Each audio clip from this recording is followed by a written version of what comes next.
Hello friends, welcome to Exambia. जैसा कि हमने आपसे वादा किया था, अपने वादे के मुताबिक इंडियन पॉलिटी का जो एक यात्रा प्रारंभ किया है हम लोगों ने, उसी यात्रा को जारी करते हुए हमने कहा था कंटिन्यूअस बिना रुके हुए जो भारतीय संविधान का ऐतिहासिक पृष्ठभूमि है उसके बारे में हम लोग जिक्र करेंगे। Historical background of Indian constitution, उसके बारे में हम लोग बात कर रहे हैं लगातार।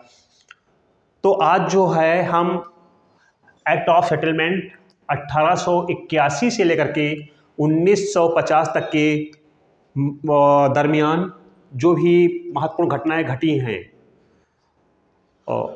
संविधान के विषय में या ब्रिटिश कानून के विषय में, उनके बारे में हम लोग जिक्र करने वाले हैं। जैसा कि हमने बताया था कि भारतीय संविधान को अगर हम देखें तो चूंकि 200 सालों तक हम गुलाम रहे हैं और इस 200 साल की गुलामी हम पर प्रत्यक्ष रूप से हमारे संविधान पर, हमारे आचरण पर, हमारे पहनावे पर प्रत्यक्ष रूप से देखा जा सकता है। जो आप पैंट शर्ट पहन कर बैठे हुए हैं वो भी औपनिवेशिक काल की देन है, क्योंकि हमारा ये पहनावा नहीं था, आपको पता ही है। लेकिन खैर वो विषय आप समाजशास्त्र का है, वो हमारा विषय नहीं है। तो भारतीय संविधान को अगर हम कहें तो अगर इसके ऐतिहासिक पृष्ठभूमि को देखा जाए तो ऐतिहासिक पृष्ठभूमि को 1 या 1.5-2 घंटे में तो पढ़ाया नहीं जा सकता है। इस बात से आप लोग भी एग्री करते हैं। जब हमने 200 साल तक गुलामी झेली है और इन 200 सालों में जो महत्वपूर्ण अधिनियम आए हैं तो उनको आप ये समझें कि आप जो है 1.5 या 2 घंटे या 3 घंटे में पढ़ा दिया जाए तो हमें नहीं लगता है जो है ये ईमानदारी भरा प्रयास होगा और ना ही नैतिक रूप से ये उचित रहेगा। ये फिर भी चलिए जो महत्वपूर्ण घटनाएं घटी हैं उसके बारे में हम लोग जिक्र कर लेते हैं। चलिए प्रारंभ करते हैं और इसमें आपका संपूर्ण ऐतिहासिक पृष्ठभूमि का हम लोग अध्ययन करेंगे। एग्जाम चाहे जो भी हो रहा हो इंडिया में, हर एग्जाम में यहाँ से प्रश्न पूछा जा रहा है। तो आइए सबसे पहले हम देखते हैं, जैसा कि हमने कल जब हम पढ़ा था हम लोगों ने रेगुलेटिंग एक्ट 1773 के बारे में। तो 1773 में हमने देखा था कि 1773 के एक्ट में क्या क्या मुख्य प्रावधान किए गए थे। अगर उन प्रावधानों में देखा जाए तो उन प्रावधानों में जो 1773 का एक्ट जो था, इसमें कुछ प्रावधान ऐसे थे जो भारत में एकदम नए थे, हमारे लिए एक नया एक्सपेरिमेंट था। लेकिन वह अधिनियम भारत के लिए ना ला करके वो कंपनी को एक तरह से रेगुलेट करने के लिए, कंट्रोल करने के लिए, नियंत्रित करने के लिए वो अधिनियम लाया गया था वो। तो उसी के बाद में जो अगला अधिनियम आया वो एक्ट ऑफ सेटलमेंट 1781 में आया।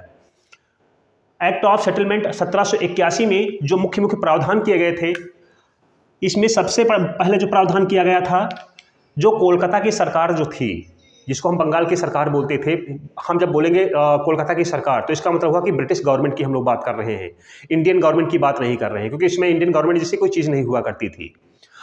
तो कोलकाता की सरकार को जो भारत के 3 प्रांत थे, बंगाल था, बिहार था और उड़ीसा था, इन तीनों प्रांतों पर ब्रिटिश सरकार ने कोलकाता की सरकार को, यानी कि कोलकाता के गवर्नर जनरल और उसकी परिषद को, इन तीनों राज्यों पर विधि बनाने की शक्ति प्रदान कर दिया और ये कहा कि कोलकाता की सरकार बंगाल के विषय पर, बिहार के विषय पर और उड़ीसा के विषय पर दीवानी संबंधित कोई भी कानून बना सकती है, जिसका चैलेंज सिर्फ प्रीवी काउंसिल लंदन में किया जा सकता था। इंडिया में इस पर कोई भी हस्तक्षेप नहीं कर सकता था, यानी कि जो सुप्रीम कोर्ट की स्थापना 1784 में की गई थी उसको भी अधिकार नहीं दिया गया। दूसरा ये किया गया कि सुप्रीम कोर्ट को, जो 1784 में कोलकाता में जब सुप्रीम कोर्ट की स्थापना की गई थी एलिजा एम्पे के नेतृत्व में, जो मुख्य न्यायाधीश थे पहले सुप्रीम कोर्ट के, तो उनको ये निर्देश दिया गया, यानी कि सुप्रीम कोर्ट, सर्वोच्च न्यायालय को ये निर्देश दिया गया इस एक्ट के माध्यम से कि सुप्रीम कोर्ट कंपनी के कर्मचारियों पर किसी भी प्रकार की कार्रवाई नहीं कर सकता है, यानी कि कंपनी के कर्मचारियों के कार्यों पर सुप्रीम कोर्ट के कार्य को प्रतिबंधित कर दिया गया। और ये कहा गया अगर कंपनी का कोई भी कर्मचारी अगर आधिकारिक रूप से कोई निर्णय ले रहा है तो सुप्रीम कोर्ट कोलकाता में स्थापित जो किया गया था उसको इस पर कोई भी हस्तक्षेप करने का अधिकार नहीं होगा। फिर इसके बाद में सुप्रीम कोर्ट को यह निर्देश दिया गया कि सुप्रीम कोर्ट भारतीय कानून, भारतीय रीति रिवाज, भारत के समाज के अनुसार जो कानून बनाए गए हैं उनमें कोई भी हस्तक्षेप ना करे, क्योंकि ये इसलिए लाया गया था कि जब 1784 में सुप्रीम कोर्ट की स्थापना कोलकाता में की गई थी तो भारत में उस समय इनको चूंकि स्थापना तो कोलकाता में कर दी गई थी, लेकिन भारत का समाज और इंग्लैंड का समाज दोनों में काफ़ी अंतर था। सुप्रीम कोर्ट के कोई भी आधिकारिक क्षेत्र इसका नहीं था। इसको ये नहीं पता था हमको सुनवाई कहाँ तक करनी है, किसके विरुद्ध करनी है, कैसे सुनवाई करना है। जो भी मामले सामने आते थे उसी को सुनवाई कर लेता था। तो ये 1784 में जब इसकी स्थापना की गई तो उसके बाद में भारत में एक घटना घटी कि 1784 के आसपास में भारत में किसी भी अपराध के लिए ब्राह्मण को सजा नहीं दी जा सकती थी, लेकिन सुप्रीम कोर्ट ने क्या किया कि एक ब्राह्मण को मृत्यु दंड दे दिया। जबकि भारत में ब्राह्मण की मृत्यु दंड को ये एक तरह से गैर कानूनी माना गया है सामाजिक रूप से। तो भारत में इसकी बहुत ही खिलाफ प्रतिक्रिया हुई। ये प्रतिक्रिया हुई कि सुप्रीम कोर्ट को भारतीय मामलों पर हस्तक्षेप नहीं करना चाहिए, चूंकि इनको ये पता नहीं था कि भारत में ब्राह्मणों को मृत्युदंड नहीं दिया जा सकता है। तो इसीलिए ब्रिटिश गवर्नमेंट ने, ब्रिटिश पार्लियामेंट ने एक्ट ऑफ सेटलमेंट 1781 के माध्यम से सुप्रीम कोर्ट को निर्देश दिया कि भारत के जो भी रीति रिवाज हैं उन रीति रिवाज में सुप्रीम कोर्ट कोई भी हस्तक्षेप ना करे। तो यहाँ पर 3 मुख्य प्रावधान थे। तीनों प्रावधान आपको जैसे हमने आपको बताया। फिर इसके बाद में एक बहुत ही महत्वपूर्ण आपका अधिनियम आता है, पिट्स इंडिया एक्ट 1784। अगर हम संविधान की बात करते हैं और भारतीय संविधान के ऐतिहासिक पृष्ठभूमि की बात करते हैं तो इस ऐतिहासिक पृष्ठभूमि में 4 या 5 अधिनियम ऐसे हैं जो बहुत ही महत्वपूर्ण है। आपका पिट्स इंडिया एक्ट, 1813 का चार्टर एक्ट, 1833 का चार्टर एक्ट, 1853 का चार्टर एक्ट, 1858 का अधिनियम, 1892 का अधिनियम, 1909 का अधिनियम, 1919 का अधिनियम और 1935 का अधिनियम। ये ऐसे अधिनियम हैं जो हर एग्जाम में यहाँ से परीक्षा में जितनी ही परीक्षाएं होती हैं यहाँ से प्रश्न आपका पूछा ही जा रहा है। तो इसमें जो सबसे महत्वपूर्ण अभी तक हम लोगों ने पढ़ा है उसमें सबसे पहला है आपका पिट्स इंडिया एक्ट। तो दोस्तों 1784 में इंग्लैंड के प्राइम मिनिस्टर लॉर्ड पिट्स थे। लॉर्ड पिट्स के द्वारा जो भी एक प्रारूप प्रस्तुत किया गया भारत में कंपनी के विषय पर, तो उसी का नाम दे दिया गया पिट्स इंडिया एक्ट। ने पिट्स का इंडिया एक्ट जो भारत में कानून के कंपनी के विषय पे लाया गया था उसी का नाम दिया गया पिट्स इंडिया एक्ट। दोस्तों हमने आपको बताया कि बोर्ड ऑफ कंट्रोल जो था, ये जब ईस्ट इंडिया कंपनी का गठन किया गया था तभी आप बोर्ड ऑफ कंट्रोल का गठन किया गया था कंपनी को कंट्रोल करने के लिए, कंपनी को नियंत्रित करने के लिए। लेकिन कई प्रयासों के बावजूद भी कंपनी के अवैध गतिविधियों पर प्रतिबंध नहीं लगाया जा पा रहा था। तो इसमें किया क्या गया कि जब पिट्स इंडिया एक्ट लाया गया तो इस पिट्स इंडिया एक्ट में कंपनी के कार्यों को 2 भागों में विभाजित कर दिया गया। पहला था बोर्ड ऑफ कंट्रोल, दूसरा था बोर्ड ऑफ डायरेक्टर्स। अब देखिए दोस्तों यहाँ पर आपको ध्यान ये रखना है, बोर्ड ऑफ डायरेक्टर्स जो था, ये बोर्ड ऑफ डायरेक्टर्स का गठन कंपनी के साथ में ही किया गया था, ईस्ट इंडिया कंपनी के साथ में ही किया गया था। और भारतीय मामलों पर यानी कंपनी के मामलों पर निर्णय लेने का अधिकार जो था बोर्ड ऑफ डायरेक्टर्स को ही था। बोर्ड ऑफ डायरेक्टर्स कोई भी निर्णय ले सकता था कंपनी के विषयों पर, लेकिन चाह करके भी बोर्ड ऑफ डायरेक्टर्स भारत में कंपनी के कार्यों पर प्रतिबंध नहीं लगा पा रहा था, कंट्रोल नहीं कर पा रहा था। तो ब्रिटिश गवर्नमेंट ने पिट्स इंडिया एक्ट के माध्यम से बोर्ड ऑफ डायरेक्टर्स के साथ में एक नई संस्था बनाया जिसका नाम दिया गया बोर्ड ऑफ कंट्रोल और इसका मुख्यालय लंदन में बनाया गया। इसमें कुल 6 सदस्य रखे गए और यह कहा गया कि अब भारत में अगर हम देखें 1784 से पूर्व, तो 1784 से पूर्व भारत में कंपनी के मामलों में, चाहे वो व्यापारिक मामला हो वो चाहे प्रशासनिक निर्णय हो, वो सारे के सारे निर्णय बोर्ड ऑफ डायरेक्टर्स के द्वारा ही लिए जा रहे थे। लेकिन इसमें क्या किया गया पिट्स इंडिया एक्ट के माध्यम से कि बोर्ड ऑफ कंट्रोल को भारत में प्रशासनिक मामले दिए गए और ये कहा गया किस राज्य से साथ में कौन सी संधि करना है, किस राज्य पे आक्रमण करना है, किस राज्य का भारत ब्रिटिश गवर्नमेंट में विलय करना है, ये सारा का सारा निर्णय बोर्ड ऑफ कंट्रोल का होगा। यानी कि ये निर्णय जो बोर्ड ऑफ डायरेक्टर्स के पास में था इसको छीन करके बोर्ड ऑफ कंट्रोल को दे दिया गया और बोर्ड ऑफ कंट्रोल की जो गतिविधि थी उसको उसमें वृद्धि कर दी गई, अधिकारों में वृद्धि कर दी गई। जबकि बोर्ड ऑफ डायरेक्टर के पास में ये कहा गया ये सिर्फ भारत में और पूर्वी देशों के साथ में सिर्फ व्यापारिक मामले देखेंगे। तो बोर्ड ऑफ कंट्रोल के पास में प्रशासनिक मामले, सैन्य मामले चले गए, जबकि बोर्ड ऑफ डायरेक्टर के पास में सिर्फ व्यापारिक मामले को रखा गया। इसके बाद में क्या गया कि भारत में कंपनी के कर्मचारियों पर उपहार यानी कि गिफ्ट लेने और देने पर पूरी तरह से प्रतिबंध लगा दिया गया। अगर हम पिछले बैकग्राउंड को देखें, जो आपका रेगुलेटरी एक्ट 1773 था, तो रेगुलेटिंग एक्ट 1773 में जो एक प्रावधान किया गया था, वो प्रावधान ये था कि भारत में जो अवैध व्यापार था कंपनी के कर्मचारियों के द्वारा, तो 1773 के एक्ट में अवैध व्यापार पर पूरी तरह से प्रतिबंध लगा दिया गया। क्यों? क्योंकि यह भ्रष्टाचार की जड़ था। जब अवैध व्यापार को प्रतिबंधित किया गया तो कंपनी के कर्मचारियों ने करप्शन का एक नया रास्ता ढूंढ लिया, जिसका नाम था उपहार। अब भारतीय राजाओं को और भारतीय जमींदारों को ये बड़े बड़े उपहार देने के लिए विवश करते थे और ये कहते थे कि हमको उपहार में प्राप्त हुआ। जब उपहार में मिली चीज़ जो थी उसको गैरकानूनी नहीं माना जाता था। तो पिट्स इंडिया एक्ट में क्या कर दिया गया, ये कहा गया कंपनी का कोई भी कर्मचारी ना तो उपहार लेगा ना ही उपहार देगा। तो यहाँ पर उपहार यानी कि गिफ्ट को प्रोहिबिट कर दिया गया, प्रतिबंधित कर दिया गया। इसके बाद में क्या किया गया कि भारत के जितने क्षेत्र ईस्ट इंडिया कंपनी के अधीन में थे, ये पहली बार था कि 1784 से पहले जो भारत के क्षेत्र ईस्ट इंडिया कंपनी के अंडर में थे उनको ब्रिटिश राज्य नहीं माना जाता था, यानी कि वो उनके अंडर में थे, लेकिन वैधानिक रूप से इसकी घोषणा नहीं की गई थी कि ये ब्रिटिश राज्य है।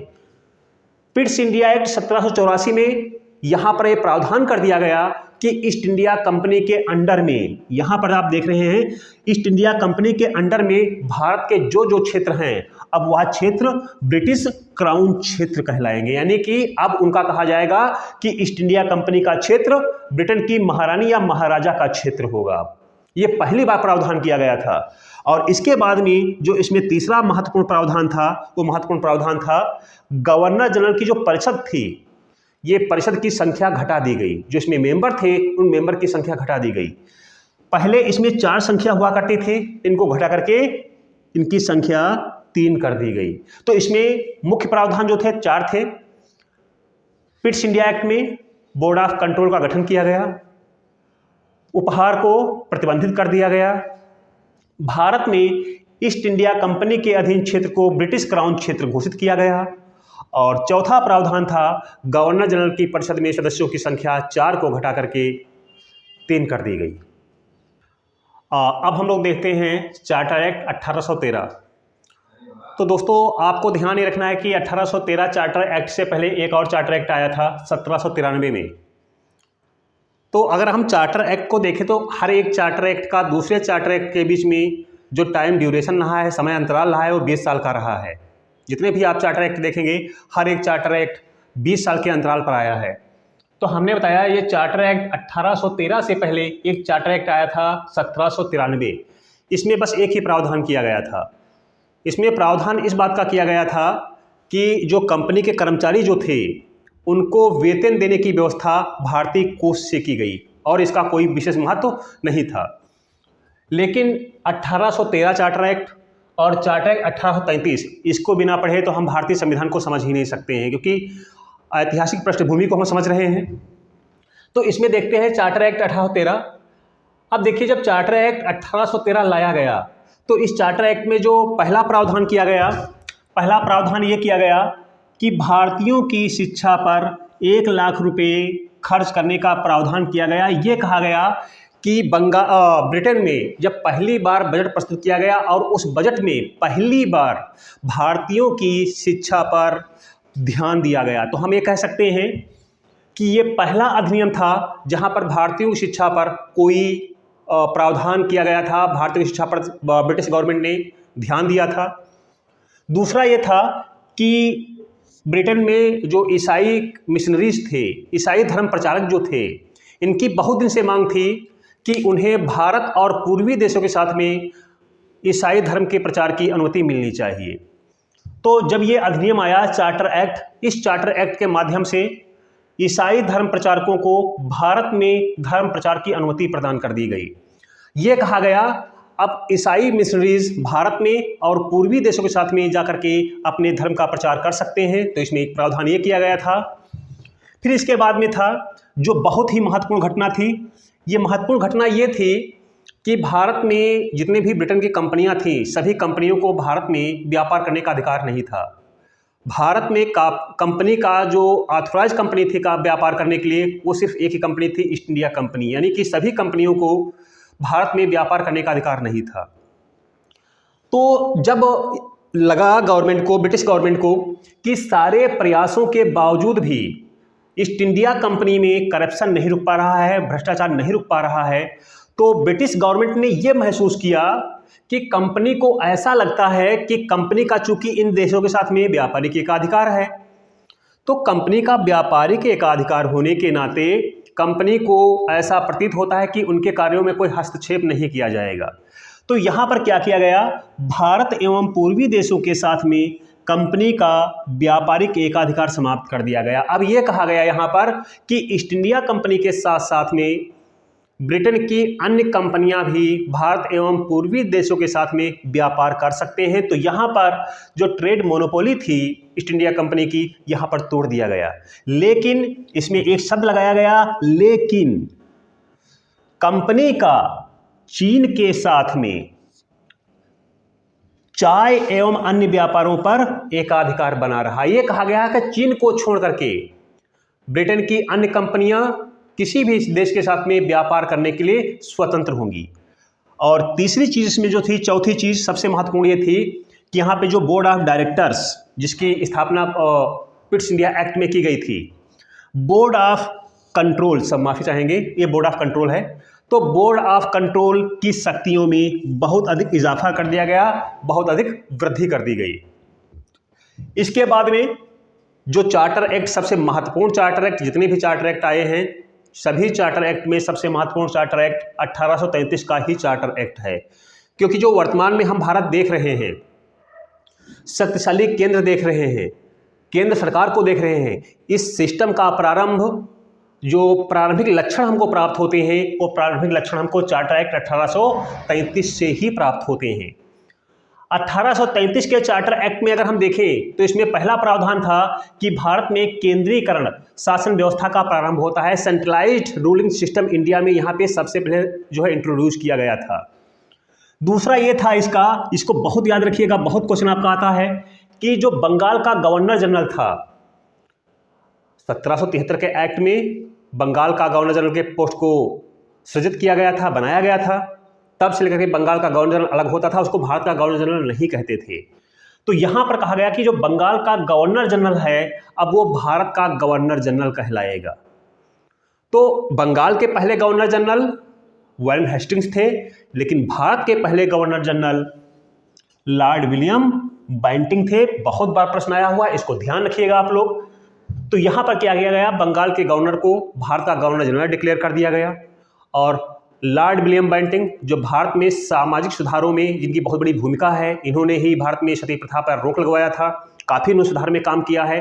जितने भी हमारे यहाँ गवर्नर जनरल आए हैं, अगर उसमें से देखा जाए जिसको हम एक महान गवर्नर जनरल कह सकते हैं, तो शायद वो लॉर्ड विलियम बेंटिंक ही होगा, क्योंकि इसने बहुत ही सामाजिक सुधार में इसने जो है भारत पे इसने काम किया है। तो भारत के प्रथम governor general Lord William Bentinck बने।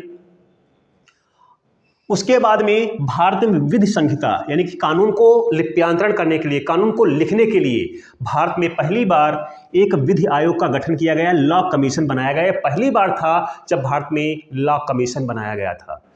भारत में विधियों का संहिताकरण करने के लिए यानी संहितीकरण करने के लिए, इसको लिख लेना संहितीकरण करने के लिए एक लॉ कमीशन बनाया गया। और उस लॉ कमीशन के पहले चेयरमैन लॉर्ड मैकाले को बनाया गया। इसी अधिनियम के आधार पर भारत में 1835 में फारसी के स्थान पर अंग्रेजी ऑफिशियल लैंग्वेज यानी कि राजभाषा बनी। 1843 में भारत में दास प्रथा को प्रतिबंधित कर दिया गया। और कंपनी का जो चीन के साथ में व्यापारिक एकाधिकार चला रहा था, आप यहाँ देख रहे हैं, यहाँ पर चीन के हाथ में कंपनी का व्यापारिक एकाधिकार था। और जब ये 1833 का चार्टर एक्ट आया तो यहाँ पर कंपनी के व्यापारिक एकाधिकार को समाप्त कर दिया गया। यानी कि अब ये कहा गया कि ब्रिटेन की कोई भी कंपनी, ब्रिटेन के अधीन जहाँ जहाँ भी ईस्ट इंडिया कंपनी का राज रहा है, वहाँ पर ईस्ट इंडिया कंपनी को छोड़ करके ईस्ट इंडिया कंपनी के साथ साथ में अन्य कंपनियाँ भी इंग्लैंड की अब व्यापार कर सकती हैं। तो यहाँ से पूरी की पूरी मोनोपोली जो थी ईस्ट इंडिया कंपनी की समाप्त कर दिया गया।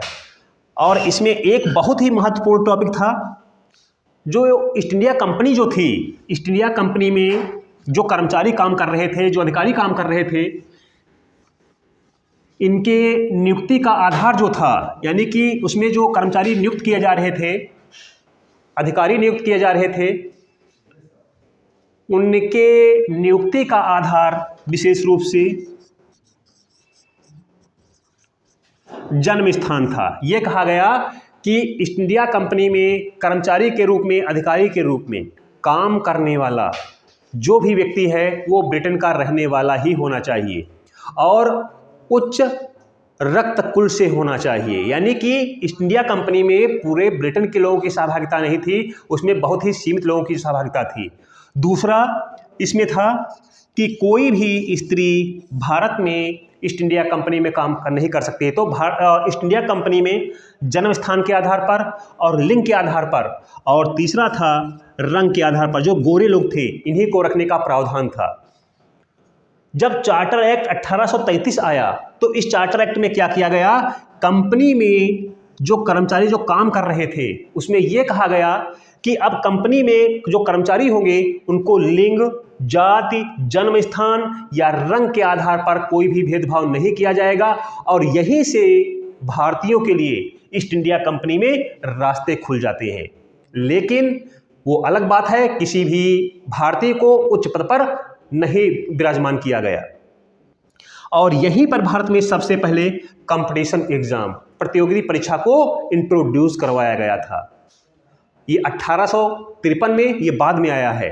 लेकिन इसको सबसे पहले जब ये कहा गया कि कंपनी में जो नियुक्ति का आधार होगा वो लिंग, जाति, रंग या जन्म स्थान नहीं होगा, इसमें कोई भी व्यक्ति जो योग्य होगा वो नियुक्त किया जा सकता है, इसके लिए एक प्रतियोगी परीक्षा संपन्न करवाई जाएगी। लेकिन इसका बोर्ड ऑफ कंट्रोल ने बहुत विरोध किया और विरोध करने के कारण इसको वापस ले लिया गया।